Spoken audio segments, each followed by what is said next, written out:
The first stranger to see this place asked, "Has this mystery a name?"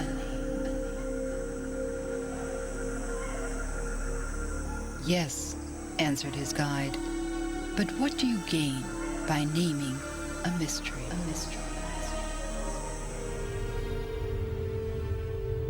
The world is full of mysterious places.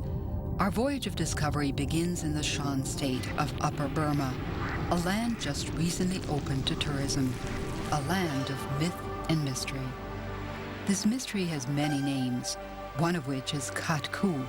It's located southeast of Mandalay and north of the Salween River. Until 1996, Kakku, or Kakku as it is also known, was virtually unknown to the outside world and had never been filmed before.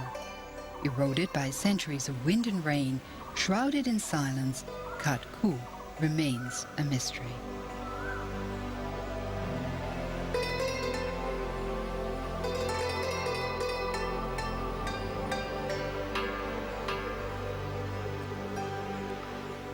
Thousands of pagodas crowd together at Kakku. Many more may lie buried, the victims of time and earthquakes. Until archaeologists excavate the area and apply scientific dating methods, it will remain to legends and myths to explain what history has failed to record. The buildings appear to have been constructed from the 12th century to the 17th. Many were built in the style prevalent in the ancient Burmese capital of Pagoda.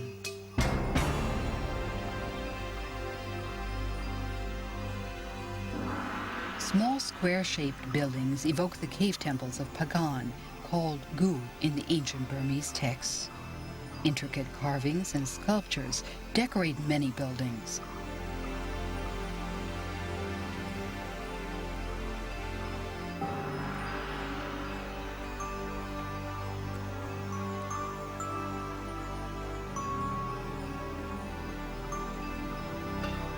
Two types of buildings crowd together along the dusty lanes. Patos, called temples in English, are hollow buildings with arched passageways containing Buddha images. Many such images remain intact at Kakku, though some have fallen victim to earthquakes and art thieves.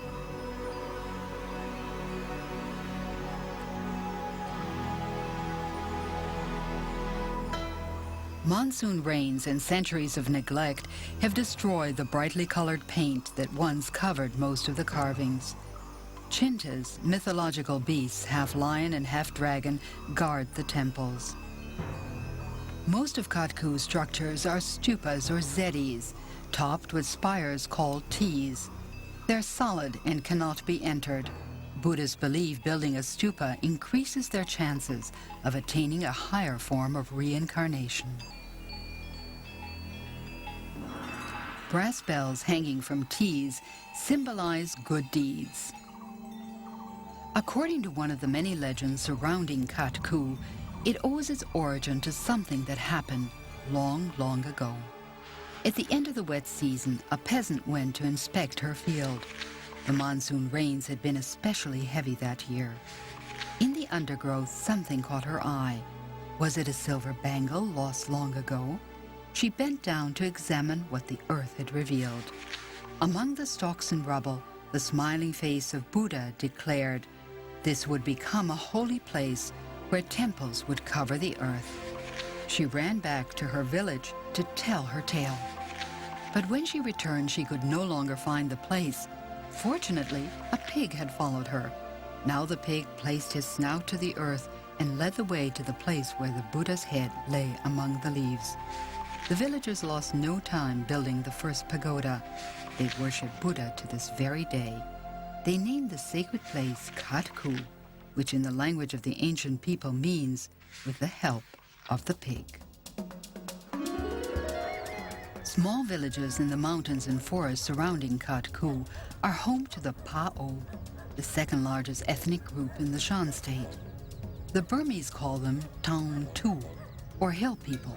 The Pao use straw matting and wood from their forests to build their houses. Oxen are still the main form of transportation in the remote Pao areas of the old Shan substate of Ha Tuong. Men and women dress mostly in black and wear colorful turbans. They are farmers and cultivate rice, vegetables, and fruit. The Pao were once prosperous, but their region suffered under the political violence that has plagued this region since the 1950s.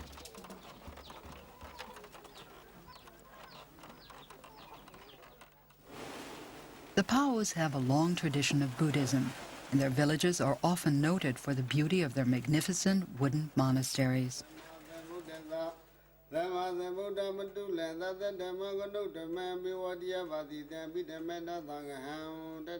Monks chant Buddhist sutras, which they read from palm leaf sheets, etched with the elegant circular letters of the ancient Pali script.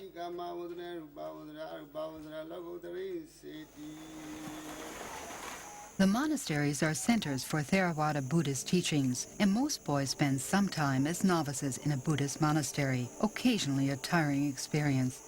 In addition to teaching the boys to read and write, in remote rural areas, it's the only education available. The Pao are also known for cheroots, smoked by men and women alike. The tanafet leaf of the corda tree is used in making cigars. It's the main cash crop of the Pao and the green gold of the local economy. The leaves are sold in the markets, but first they have to be carefully sorted by size, color, and quality.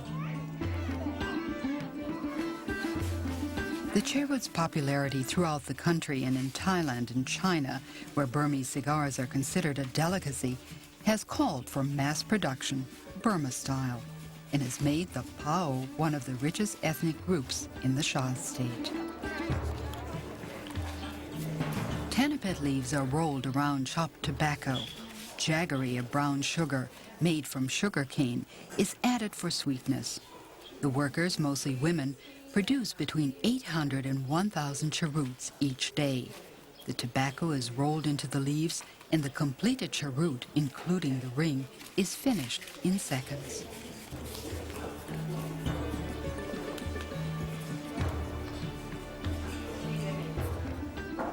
British author Rudyard Kipling, who visited Burma in the 19th century, called it the land of beautiful women and bad cheroots. Little has changed in the century that's passed since he wrote his famous lines. Although they earn less than 20 cents a day, many women and girls support their families with the money they earn in cheroot workshops.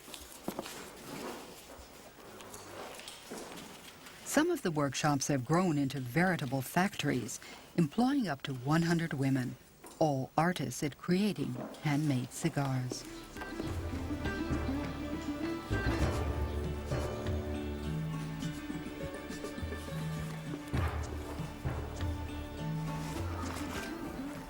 Tobacco used to make cheroots is flavored. The secret is in the blend, and each workshop or factory has its own secret formula. Tamarind, banana, vanilla, and spices are mixed together in large earthenware jars and allowed to ferment.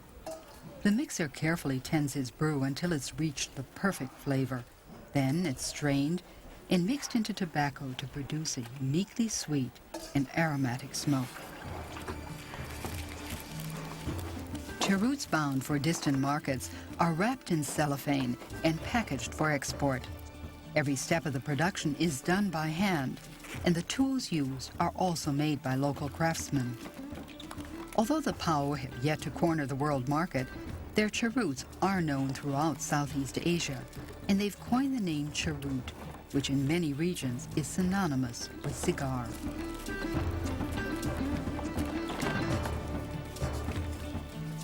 Those destined for local markets are simply bound with string and sold in bulk.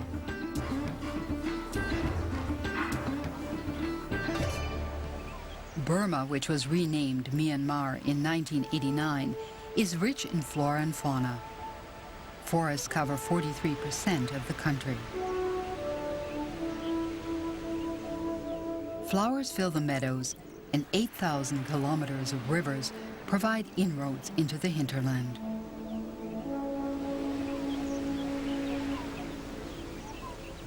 When Marco Polo visited Burma in the 13th century, he described it as a land of vast jungles teeming with beasts. 700 years later, monsoon forests still cover much of the land.